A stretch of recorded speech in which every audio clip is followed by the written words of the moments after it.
नमस्ते, welcome to IPC health care show.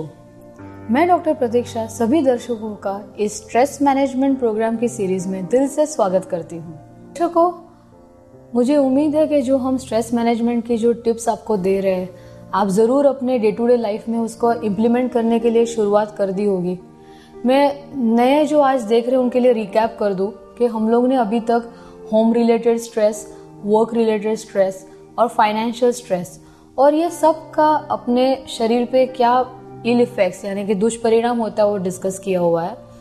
दोबारा एक बार रिकैप कर दूं कि जैसे स्ट्रेस की वजह से हमारी हार्ट रेट बढ़ जाती है, ब्लड प्रेशर बढ़ जाता है, शुगर बढ़ जाती है and most important it is an important cause of heart attack. और IPC is basically pioneer in non surgical cardiac treatments और हम यहाँ जो भी ट्रीटमेंट्स देते हैं जिससे बाईपास या एंजियोप्लास्टी को हम टाल सकते हैं विथ ऑलमोस्ट 90% सक्सेस रेट। तो दोस्तों, आज हम डिस्कस करने वाले हैं बहुत ही महत्वपूर्ण विषय, वो है इमोशनल स्ट्रेस। जी हाँ, हम जो हार्ट पेशेंट्स को देखते हैं उनमें एक रिमार्केबल जो स्टडी है वो है कि ये सभी इमोशनल होते हैं और स्पेसिफिकली कहती हूँ कि वो इमोशनली सेंसिटिव होते हैं, कि उनको कुछ भी उनकी मर्जी के खिलाफ कह दिया तो हर्ट हो जाते हैं, या उनकी फीलिंग्स को किसी ने अंडरस्टैंड नहीं किया तो हर्ट हो जाते हैं, या उनके मन में जो बातें हैं वो कई बार कह नहीं पाते। तो ये जो इमोशनल स्ट्रेस है वो हमें लगता है कि इट इज़ बीइंग नॉर्मल, ये सभी को होता है, लेकिन धीरे धीरे धीरे ये हमारे शरीर के अंदर बीमारियों का घर पैदा करता है। जी हाँ दोस्तों, इमोशंस को बैलेंस करना बहुत ही ज़रूरी है और ये बैलेंस हम कैसे सीखेंगे?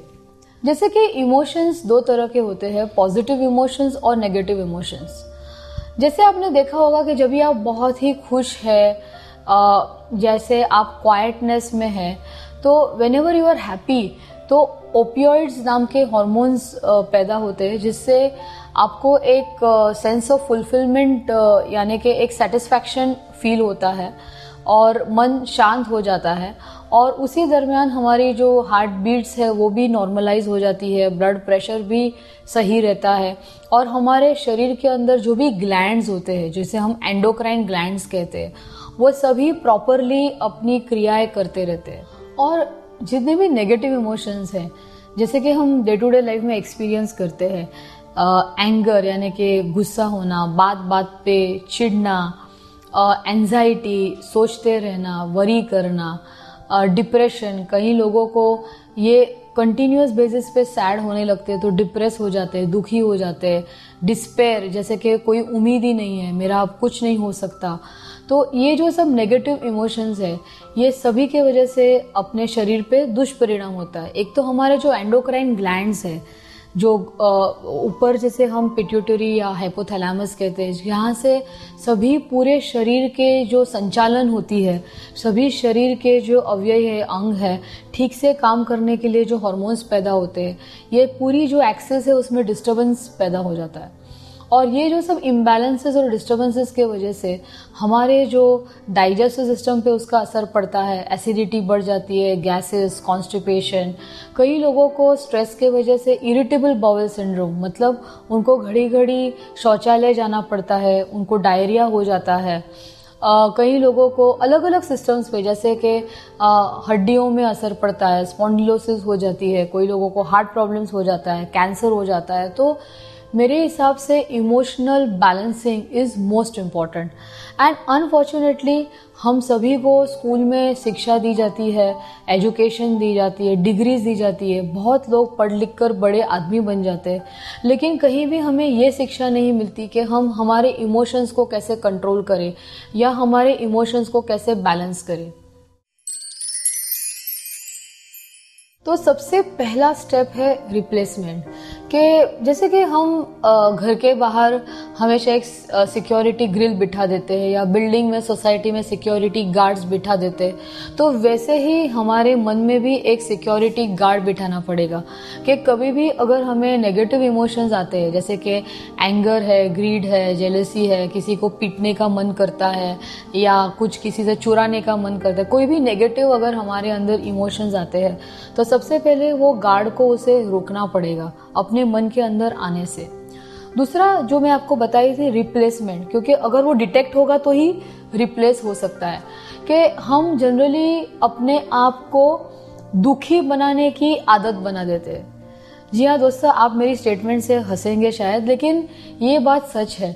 हमें सब गाने भी बहुत अच्छे लगते हैं, दुखी मन मेरे सुनो मेरा कहना, फिर दुखी, जैसे ही दुख के गाने आए हम जोर जोर से रोना शुरू कर देते, कोई ना कोई लाइफ इवेंट के साथ कनेक्ट करना शुरू करते। हम एक्चुअली ना दुख में एंजॉय करते, मतलब we really love that sympathy and ये सब हम लोग ने एक प्रकार की हैबिट बना दी है। तो अभी जो ये टेप हम लोग ने नेगेटिव टेप अपने दिमाग की चला ली है, उसको सबसे पहले रिप्लेसमेंट करके पॉजिटिविटी में डालना पड़ेगा कि जो भी हमें सैड मोमेंट्स है उसको हैप्पी मोमेंट्स के साथ रिप्लेस करना पड़ेगा। हम आईपीसी में एक डायरी देते हैं जैसे कि गुड हार्ट डायरी, और उसमें हम पेशेंट्स को कहते हैं कि right 5 happy events of the day. बहुत ही सिंपल सी बात है, और नीचे लिखा हुआ रहता है कि what are the stressful events and how did you cope up.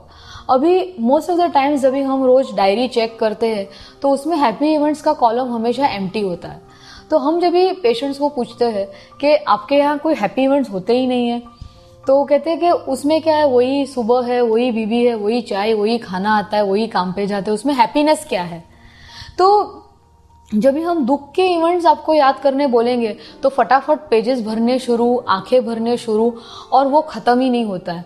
इसका मतलब क्या है कि हम हमेशा दुख की खोज में रहते हैं और हमें दुख ही दिखता है क्योंकि हमने सुख की तरफ देखा ही नहीं है। और दूसरा स्टेप है टेक्निक्स। एक simple day to day example देती हूँ कि जब हम गाड़ी चलाते हैं और कोई भी रास्ते में बीच में आता है तो हम सबसे पहले क्या करते हैं, ब्रेक्स लगाते हैं, राइट। उसके बाद गाली देंगे, अरे बीच में क्यों आया, ये जो भी है, लेकिन सबसे पहले हम ब्रेक्स लगाते हैं। तो वैसे ही जैसे ही हमारे अंदर नेगेटिव इमोशंस आते हैं तो सबसे पहले उसको आइडेंटिफाई करना है और फिर लगानी है break. You have to stop that emotion. अगर आप स्टॉप नहीं करते, उसको कंटिन्यू करते, you are creating a bad effect on your health, जो नहीं करना चाहिए। तो ये जो ब्रेक्स है, तो ये ब्रेक्स क्या है, तो यहाँ योगा में बहुत सारी टेक्निक्स है जो हम यूज कर सकते हैं। एक है कि जब भी आप बाहर के सिचुएशन में, समझो आप ऑफिस में है या किधर बाहर है और आपके साथ एक अनप्लेजेंट सिचुएशन हो रहा है कि जहाँ कोई आपको कुछ कह रहा है, आपको सुनना नहीं है, या गलत आप पे इल्जाम लगाए जा रहे हैं और आप क्रोधित हो रहे हैं, तो आपको सबसे पहले खुद के अंदर एक फोकस डेवलप करना है और डीप ब्रीदिंग कर सकते हैं। जैसे कि आप एक लंबी सांस ले रहे और छोड़ रहे। तो अगर आपको किसी को जबरदस्ती सुनना पड़ रहा है तो आंखें खुली रख के भी आप डीप ब्रीदिंग कर सकते हैं। डीप ब्रीदिंग क्यों, उसका साइंटिफिक रीजन ये है कि जब भी आप उत्तेजित हो जाते हैं तो मन में विचार बढ़ जाते हैं, और जब भी आप डीप ब्रीदिंग करते हैं तो ऑटोमेटिकली आपका माइंड भी काम डाउन हो जाता है और आप फिर गुस्से में वापस रिएक्शन करने से आपको रिस्पॉन्ड करना है। रिस्पॉन्ड मतलब आपको सिचुएशन को समझ के जवाब देना है। दूसरी बात यह है कि जैसे कि आप अकेले हैं और आपके पास एक एस्केप का चांस है कि आप कोई रूम में जा सके, तो आप अपने आप को लॉक करके एक ओम चैंटिंग भी कर सकते हैं। जैसे कि आपने आंखें बंद कर दी और लंबी सांस ली,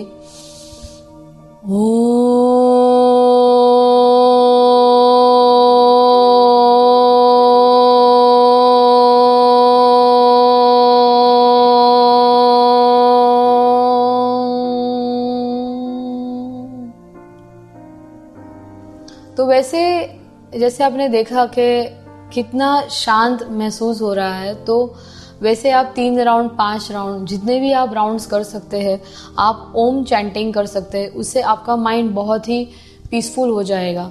जो लोग डीप ब्रीदिंग या ओम चैंटिंग नहीं कर सकते तो वो लोग फिंगर काउंटिंग कर सकते हैं। 1 to we basically have to divert your mind into something peaceful. अगर आप ये नहीं कर सकते तो आप एक अच्छे, अगर आपको म्यूजिक अच्छा लगता है तो पॉजिटिव सॉन्ग्स या जो आपके फेवरेट सॉन्ग्स है उसकी आप सीडी तैयार रख सकते हैं, वो आप गाने सुन सकते हैं। और जैसे कि मुझे राज कपूर जी का बहुत अच्छा गाना याद आ रहा है कि किसी की मुस्कुराहटों पे हो निसार, किसी का दर्द मिल सके तो ले उधार, जीना उसी का नाम जिंदगी है। तो जी हाँ दोस्तों, कि जिंदगी में अगर हम हमारे इमोशंस को पॉजिटिव रखें, हम खुश रहें और खुशियाँ बांटें, अगर हम पीसफुल हो तो ही हम दूसरों को पीस बांट सकते हैं। अगर हम दुखी होंगे तो हम दुखी बांटने वाले हैं और दूसरों को भी स्ट्रेस क्रिएट करने वाले हैं। तो इसके लिए सबसे पहले दुनिया को बदलने से पहले मुझे ऐसा लगता है कि हमें अपने आप को बदलना चाहिए, क्योंकि हम अक्सर हमारे घर में हमारी पत्नी या पति या बच्चों या सबके पीछे भागते रहते हैं और उनमें गलतियां ढूंढते रहते हैं, लेकिन हम ये भूल जाते हैं कि हमारे अंदर भी इतनी सारी गलतियां हैं और हमारे अंदर भी कितने सारे नेगेटिव इमोशंस हैं।